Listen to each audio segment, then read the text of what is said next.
to roll. So, what a year I've had. I mean, a year ago I didn't expect to be standing here talking in front of you guys and being called inspirational. So it's a real honour to be speaking here. Well, my journey has been amazing in my year with AdFab. I'm 30 kilos lighter from when I first started. As Jane said, I've dropped 4 dress sizes, lost lots of inches off of bust, waist and hips, but I think the most important thing and the biggest change for me has been a new mindset that is here to stay for me. It's completely changed my way of life and how I am. Before joining AdFab, I was an emotional eater. So as soon as I was stressed, the first thing that I would do would be to, when I got home, would be to go in that fridge. When I was preparing dinner, I'd be eating as well, snacking as well. I think from joining AdFab and having that advice and that support and planning has really helped to prevent me making those poor decisions. So I plan for the whole of the week, particularly my dinners, so that I know when I go shopping, I know exactly what I'm going to go shopping for. I'm not umming and ahhing when I'm going around the supermarket. With breakfast and lunches and snacks, as I'm at work most days, I take those with me normally, so I tend not to travel without food.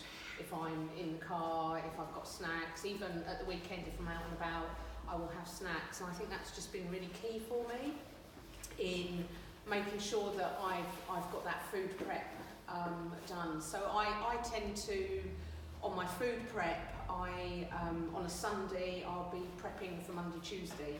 So I'll have all my breakfasts, all my lunches, all my snacks sorted for those 2 days. Tuesday I'll be doing for Wednesday, Thursday, so I'm always in advance. And it just has stopped me from then coming home thinking, what can I eat, going in that fridge, going in that cupboard. And I think that's what's really, really changed for me on that journey. And I think it's about realising that you don't have to starve yourself. I feel like I eat all day. Like when I take a bag out with me, that's a bag of food, and I eat all day on there. I don't feel that I've had to give up anything, any foods at all. It's everything that I've used to eat. It's about being in moderation, and I think it's about how your attitude is towards food. So when I think you're concentrating just on weight loss, you become obsessed with it, and with that obsession, that's when you become up and down. You'll be, if you didn't lose, what do? You go home and eat. Think it doesn't matter. I haven't lost. That's it. So you go home and eat, and it's about that change in mindset and having that positive attitude towards food. And thinking that no food is bad if you eat it in moderation. My Bible, obviously, has been the clean eating, which all of us would have got when we first started. So when we joined and did the 8-week programme, the recommendation is to do the clean eating for the first 21 days. I challenged myself to do that because I just didn't think I could do it because I love food too much. I didn't think I could go without dairy or without carbs or anything, so I challenged myself to do that. And actually, I think because I challenged myself, it made me want to do it and made me that I didn't want to fail at doing it. And so I stuck with that for 21 days, and I think that really kickstarts your body, and you're resetting your body, and then when you slowly introduce back in, you then realise, well, actually, I don't need to eat all that cheese. That's one of my biggest downfalls. You don't need all that bread to eat. And so that, I think, really helped. And I tend to do this if I've been on holiday. when I come back from holiday, I'll do a 7 days of clean eating just to reset my body. You know, we're on holiday, we are going to have a drink, we are going to eat different foods that we wouldn't eat as much of, and so I do always do that for 7 days when I come back off holiday, and find that just really, really helps just to get back onto where I want to be with my eating. I think it's, as I say, having that positive attitude towards food, and you know, thinking that no food is bad if you eat in moderation, and it's about treating yourself. You know, don't beat yourself up, but it's then about just getting back on the plan. So before, I would, as I say, if I was just doing a weight loss program, it would be, oh well, I've not lost weight, I'm going to eat bad. And then you continue that, and then it will be like the Monday syndrome. Oh, that's all right, it's the weekend. I'll start again on Monday. And that's been a big change for me. That I treat myself every week. I don't deny myself anything. If I want some chocolate in the week, I'll have chocolate in the week. Saturdays are normally, or the weekends, I'll have a drink. I tend to think I'm not going to have a drink in the week. If I go out though and have a drink, I don't beat myself up. But it's about just getting back on plan, which is what I wouldn't do before. So if I'm treating myself on Saturday, Sunday morning, my breakfast will be back to my healthy routine, and you know, and the day will continue like that, rather than, as I say before, I would then be just carrying it on for there. As I say, I'm now not obsessed with my weight, because I can see the changes in my body of what exercise has done as well. And I think that's what's been really key for me. I really enjoy coming to the gym, whereas I was members of gyms before. Really enjoyed the classes, but I wouldn't just go to the gym and then it would be too crowded. And here, I just really enjoy everything about the classes, and also about that you can see the change as well in your fitness, in your body, on there. So I tend to come 4 times a week, which is sometimes difficult because I work as well, but I have been determined not to use the excuse that I can't go because of work. I've put myself first, which is the first time that I've ever done that. I'm normally bottom of the list. There's either work comes first or everyone else comes first, and I'm at the bottom. And I've put myself first because I want to be going to the gym because it's something that I enjoy. It's my escape, it's my de-stress, it's everything for me. And so I haven't used that as an excuse. I put pressure on myself to do that. I've had a couple of wobbly times with that as well, because I'm putting that pressure on, because we're not relying on my journey. Like if my journey home should only take an hour, it could take 2 hours, so then I'm losing time of how I want my schedule to be, and so I could be rushing in and rushing out again to the gym, and then that means that I've got to work after I get back from the gym. But I always feel better for coming to the gym on there, and that is what is sort of been really key for me in making sure that I don't make that excuse of, oh, I'm not going to come to the gym. You know, it's just like the food excuse as well, because then it just has a knock-on effect, right? When am I going to go in next on there? And again, it's about planning. So I will book, we can book 2 weeks in advance, isn't it? Yeah. Well, so I tend to like always look, so in an evening, I might look, oh, let me see where am I booked up to. And then if I've got weeks where I'm not booked on, I'll book classes. I might change them because of, like, if I'm thinking, oh, I'll do an early class, but then actually I've got to go to work early. I'm quite lucky I have a bit of flexibility on start times at work. So I might change a class around, but I will always do a class. If I've booked in that day, I will do a class, whether that's morning or evening on there. We'll always do it.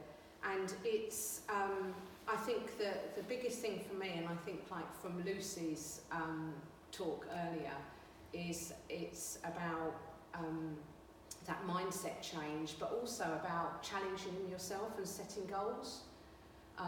So for myself, at the beginning of the year, I decided I'm going to do a challenge a month, set myself a challenge a month to do. And it was purely because I wasn't working. I'd been made redundant in November, so I'd had some time off. And my first challenge in January was a race at your pace, which was about you set your what you want to do. You could do 25 miles in a month. I chose 100 miles in a month, and I purely done that because I wasn't working, and I knew it's easy to do 10,000 steps a day at work. And I wanted to make sure that I was still keeping active, as well as coming to the gym, but just keeping active. And it just gives you that sense of achievement on there. Other things I've done challenges. I walked up Monument, so 311 steps, which I would never have dreamt of doing before because I just wasn't fit enough. I was overweight. Other things. So when I started work in April, my challenge for that month was to get to the gym at least 3 times a week on there, because I just, as I say, I didn't want it to stop and use that work as an excuse. And I think I actually still managed to get to the gym 4 times a week on there by working around it. And it's not just about that fitness. I've also did a challenge in June about rest and relaxation, trying to get some more, better sleep, and also doing some relaxation and stretching and that type of thing. And it's the whole package. For me, something's clicked for me that it has worked on there, and I think it's about understanding that the support is there, and it's about how you use it. There's like on the portal, there's all of the recipes, there's lots of information. As I say, the clean eating that we started, if you're struggling, it's always good to go back to that. Always good to go back to that. And it's about, we've just been talking about social media and the Facebook page, and there's support there for everybody. I know I inundate everybody with food pictures and everything, but I would like to think that helps people think, oh, actually that looks nice, and that looks good, and like some of the things are things that I do myself, others are recipes from the AdFab portal on there of what we've got there. And it's about, I think the food is about not making it hard, making it quite simple on there, and adaptable. We've all got other halves at home or family, and you don't want to be cooking 3 different meals, and so it's about adapting. So for me, like for my partner, he'll eat similar things, but he might want some carbs and I don't. And so it's that type of thing. It's very occasional that I will cook a different meal for him on there. I'll do the same food, or he cooks for me like he did last night, which is very nice. I think for me it's been real life-changing experience of, and I sort of obviously sat down and wrote some things down, and sort of one of my things my sister had said was about, but look at all those achievements that you've done throughout that year. And if I'm honest, would I be sitting here saying that? I can't believe that I've done what I've done in this year, and what I've achieved, and in particular the weight loss. I think it's the body change as well. And it wasn't until a few weeks ago where I think we've had a number of new members join, and I've come in the gym and people have said, oh, you're the lady that's inspired me to join, or you're the lady that gives me inspiration. And it's just really, I think I messaged Jane and said, oh my God, it's just got reality. I don't see it as that. I'm just a normal person that has come to this gym, like all of us, wanting the same goals that everyone wants: to lose weight, to get fitter. Some of us are here because we've had health scares. I had, sort of when I started, I had just had a week off work because I'd had high blood pressure, and I'd had it for a few weeks, which was really more down to stress, so I knew it wasn't a long-term thing, but it just gives you that kick in the butt that you need to be doing something. And I think that's probably what triggered everything, that thinking, right, I've got to do something about this on there. And I think for me, sort of my long-term results are because ABFAB give this gentle, positive encouragement, and they don't force it upon you. You know, it is up to you as well, but they are there to encourage and support, and it's not about that you know, kick at the butt sometimes or whatever. It is about being gentle, and it's about the support of the members, and it's just, for me, it's a place that I really enjoy, and being with everybody on there. And I think just going back to